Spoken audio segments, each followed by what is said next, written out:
Hey, I wanted to share something with you guys. Um, been reminiscing as of late, and I was thinking about how long I've been involved and had a love affair with dance music and the culture, be it disco or house or whatever you want to call it. Um, and it just takes me back to a time where in Chicago, I would say probably the most notable spots were probably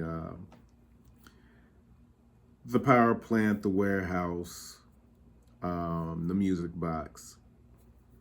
There were, I would mention because this is where I started getting more of my after hours experiences was when Frankie left the power plant and went to CODs, played there for like a year or two. And I think I went to the power plant once, but don't give me the line.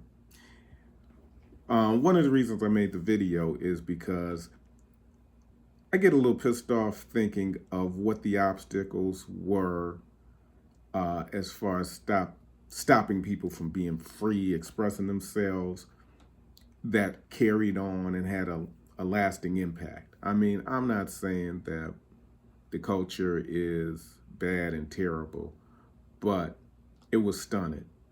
And so back in about 86, 87, um, to my knowledge, I could be wrong, and if anybody can correct me, please do, but just do it respectfully. Um, there was a club on the north side of Chicago called Medusa's. Now, this is before gentrification, which was also a factor of what happened to the after hours spots in the city. I think New York experienced it a lot later than we did. But there was a club called Medusa's, and I think the alderman who was in that ward or district um, started an ordinance which these were after hour clubs. I think Medusa's probably ended around 5 or 6 in the morning. And I know as far as the music box, the power plant, don't know about the warehouse because that's before my time. And even CODs, you're talking about well in the morning, probably 7, 8, maybe even later. And Ronnie Hardy was notorious for having marathons that'll last, I think, the whole weekend long. But somebody can correct me because I never went to those. But the ordinance kind of kneecapped a lot of these clubs. I'm not saying these clubs were legit, like they had licensing in order. But then again, when you're talking about more than 40 years ago, maybe the laws were not the same back then. Anyway, back then, all of these clubs ended up shutting down. I remember Knuckles playing all over the city, but they were all short-lived stints. I don't know if they were supposed to be residencies or if they were like one-offs.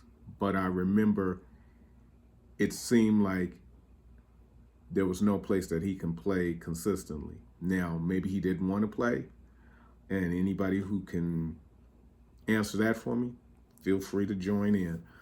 But the best thing that Frankie did was leave Chicago because New York was not conducive to that lifestyle anymore. And you have black people, straight, gay, getting together, getting over, the fact that somebody's gay and the fact that somebody's straight. Nobody really gave a shit.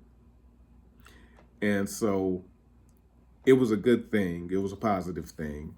It gave me more understanding and what would I say? More of an open mindedness in dealing with people, knowing that people may have a different uh, sexual preference, but once you get to know them as people, you know that they're not different than you are. So you had that going, and they killed that. to me, in my opinion. And then later on, you had regentrification because these were all areas that were like either warehouse areas or starving artist areas.